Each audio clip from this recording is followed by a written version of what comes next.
नमस्कार मु प्रसन्नजित नायक जखपुरा सुकिंदा निर्वाचन मंडली आम जो जखपुर आज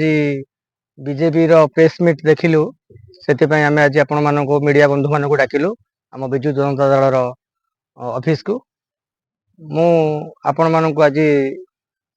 सांबादिक सम्मेलन द्वारा आम जखपुरा और सुकिंदा निर्वाचन मंडल वार्ता देवाक चाहूँगी।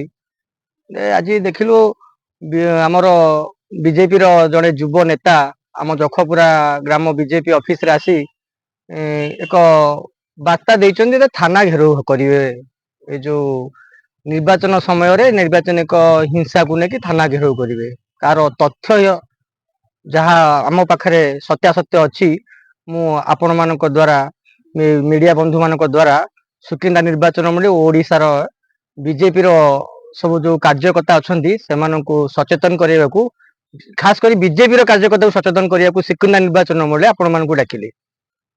एक उदाहरण मुझे दौची विगत 15 दिन मध्य से कौन कले प्रथम एक जो अच्छा ग्रास रूट रो से जो कर्मी मान अच्छा जो जार एपर्यंत कौन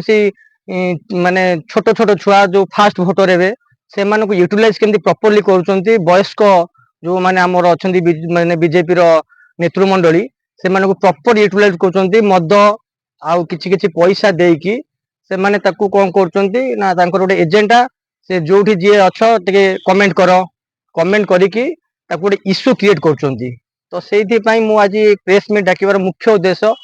बीजेपी कर्मी मान को अनुरोध करुच्ची दल जो अच्छा नेतृमंडली चिन्ह रखु भलसे कौन एजेंडा चली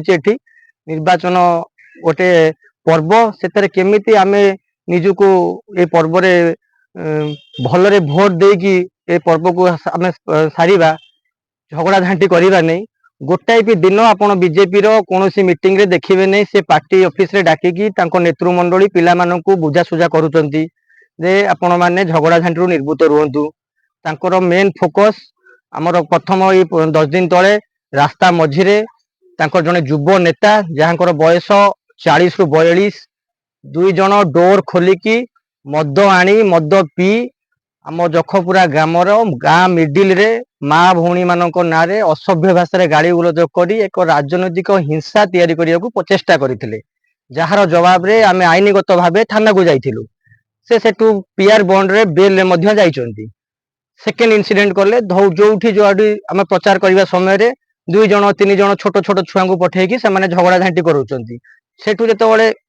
हिंसाटा बढ़िया को जाउची आम नेतृमंडली जहाँ समाधान करिकी आमे केमिति कोन भाईचारा बनेबा भाईचारा बार्ता देकी आमे ताकू सॉल्व करछु। पुणी कौन कले सेकेंड इनसीडेंट कौन कले किछि पैसार लोभ देखैकी छोट छोट छुआ को जो मैंने अच्छा तुम कौन पाइल चाकरी कौटी पाइल बाप पुओ 35 वर्ष सरकार ये मिछ प्रलोभन देखी गोटे 30,000 50,000 देकी बीजेपी रु बीजेडी रु बीजेपी को नौचंती एमती गोटे सीन क्रिएट कर भविष्य रे आपण मानक द्वारा आम जन देवाक चाहूँ जदि जखपुरा गाँव रो किंबा ये आख पाखरे एमती किसी इनसीडेंट हुए कि यही तो आरंभ होउची मात्र माने ये आरंभ रु आम न रखीमु ये गोटे बहुत बड़ रूप नब एजेंडा रे सफल होजिबे से जड़े युव नेता जी सुकिंदार आसिकी बहुत बड़ बड़ आग्रेसिव भाषण दौरान आप देखी पारुथिबे कौन कथबार्ता कहबार शैली पे से शिखी ना जानी ना मो हिसाब रे जदि गोटे लोक को जमी कथा ओजन हिसाब रे भोजन करने दरकार जो हिसाब रे जो लेवल अच्छी से हिसाब से पावर था माने से चेयरटा ग्रहणीय नुहे से जो भाया भाषा जो भाया हिसाब से एग्रेसिवली कथा होउचंती मो हिसाब से शोभा पाउनी केमिति कौन माने आपण स्वभाव देखु चिरा चरित्र क्यारेक्टरटा देखु से सब हिंसात्मक भाव गंडगोल को सी पूरा माने सुकिंदारे भोट ना से देखुं हारिया को जाऊँ कले बड़े कौशले गोटे प्लान ये प्लान रे हमरो बीजेडी आउ बीजेपी रो मेन खास कर बीजेपी रो मो जो माने अच्छा भोटर तांको कहूँ आपण माने भोट दियंतु दल को भल पांतु हेले तांको प्लान रो शिकार होंतुनी आम बीजेडी रो हम जो अच्छा आम खास कर जखपुरा रे हमर बीजेडी भोटर मानक अच्छी आम जो पिला यूथ अच्छा से माने जो 2 दिन 5 दिन इलेक्शन पर्यंत ଯେତେ ଯାହା ପରେ ହୁସ୍କାନ୍ତୁ ଯେମିତି ବି ଝଗଡ଼ା କରନ୍ତୁ ଆପଣ ମାନେ ତାର ଜବାବ ଦିଅନ୍ତୁ ନାହିଁ। ହିଂସାତ୍ମକ ଭାବେ ଆମର ଆଇନଗତ ଭାବେ ତାଙ୍କୁ ଆମେ କାର୍ଯ୍ୟ ଗ୍ରହଣ କରିବା। ଆମେ ତାଙ୍କୁ ଥାନାରେ ଲିଖିତ ଭାବେ ଜଣାଇବା। ଆ ଦ୍ୱାରା ଯଦି ଯୋଉ ଏବେ ବି ଯଦି ସେ ଏଥିରେ ବି ଲିପ୍ତ ରହିବେ ଆମେ ଆଗାମୀ ଦିନରେ ନିରବର ସହିତ ତାଙ୍କ ପାଇଁ ଆମେ ଥାନାରେ ହଉ ନିର୍ବାଚନ କମିଶନର ପାଖରେ ଆମେ ଧାରଣାରେ ବସିମୁ। ଆମେ କୋଉଠି ଘେରାଉ ହିଂସାର ବାଟ ନମୁନୁ, କୋଉଠି ଘେରାଉ କରିବୁନୁ, କୋଉଠି ଏମିତି ତାଙ୍କ ଭଳି ଅସଭ୍ୟ ଭାଷାରେ କୋଉଠି କାହାକୁ ଗାଳି ଗୁଲଜ କରିବୁନୁ, କମେଣ୍ଟ ପାସ୍ କରିବୁନୁ। ଆଉ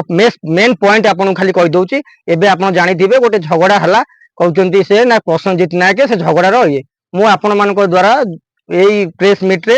କ୍ଲିୟରଲି ସମସ୍ତଙ୍କୁ କହିବାକୁ ଚାହୁଁଛି, ଯଦି ମୋର କୌଣସି ସେଥିରେ ଗୋଟିଏ କ୍ଲୁ ପାଇବେ ମାନ୍ୟବର ଏସପି ମହୋଦୟ ଆମର କଲେକ୍ଟର ମାନେ ଆମର ଆଇଏସି ଙ୍କୁ ମଧ୍ୟ ମୁଁ ଅନୁରୋଧ କରିମି ଏଥର ଏଇ ଘଟଣାର ପୁଙ୍ଖାନୁପୁଙ୍ଖାନୁ ତଦନ୍ତ କରାଯାଉ। ଯଦି କାହାର କ୍ଲୁ ଅଛି, ଯୋଉ ବ୍ୟକ୍ତି କିଏ ହୁସ୍କେଇଛି, କିଏ ସେ ଖଣ୍ଡାଟା ପଠେଇଥିଲା, ସେଟା ସେ ଯୋଉ ପିଲା ହଣା ହେଇଛି ସତ କି ମିଛ, ସେ ପିଲାର ଖଣ୍ଡା କି ସେ ଖଣ୍ଡାକୁ ବିଜେପି ବାଲା ପଠେଇଛନ୍ତି ପଇସା ପତ୍ର ଦେଇକି, ସେ ଯୋଉଠି ଝଗଡ଼ା ହେଇଛି ସେଠି ସେ ବିଜେପି ପିଲାର ଘରଟା କେତେ ବାଟ, ଏଇ ଇନସିଡେଣ୍ଟ ଟା ପୁରା ଗୋଟେ ଭଲସେ ଗୋଟେ ତଦନ୍ତ ହଉ। ଆଉ ତଦନ୍ତରେ ଯୋଉମାନେ ମୁଖ୍ୟ ମାନେ ପରଦା ପଛରେ ଯିଏ ହେଲା ଖେଳାଳି, ସେ ପରଦା ପଛର ଖେଳାଳି କୁ ଆଇନଗତ ଭାବେ ଦଣ୍ଡ ଦିଆଯାଉ। ଏ ଛୋଟ ମୋଟ ଇନସିଡେଣ୍ଟ କରିକି ଇଏ ଗୋଟେ ବିରାଟ ବଡ ରୂପ ନେବାକୁ ଯାଉଛି। ଆଗାମୀ ଦିନରେ ଅଶାନ୍ତ ସୁକିନ୍ଦା ସୃଷ୍ଟି ହେବାକୁ ଯାଉଛି। ଆପଣ ସବୁବେଳେ ଫୋନ ଫେସବୁକ ଯେତେବେଳେ ଖୋଲିବେ ମାତ୍ରେ ସେ ଯୋଉ ଭଳିଆ ହିସାବରେ ଆଗ୍ରେସିଭ ଖାଲି ସୁକିନ୍ଦାଟାକୁ ବର୍ତ୍ତମାନ ଗୋଟେ ସେ ପୁରା କଣ କଲେଣି ନା ସୁକିନ୍ଦାରେ ନିଆଁ ଜଳେଇବାକୁ ଚାହୁଁଛନ୍ତି। ଭଗବାନଙ୍କ ଦୟାରୁ ଏପର୍ଯ୍ୟନ୍ତ କାହାର କିଛି ବଡ କ୍ଷତି ହେଇନାହିଁ। କ୍ଷତି ହବା ପୂର୍ବରୁ ଆମେ ଜଣେଇ ଦଉଛୁ ଏଟା ତାଙ୍କର ଗୋଟେ ଏଜେଣ୍ଡା। ବିଜେପି ଦଳ ହେଲା ଗୋଟେ ବିଶୃଙ୍ଖଳ ଦଳ।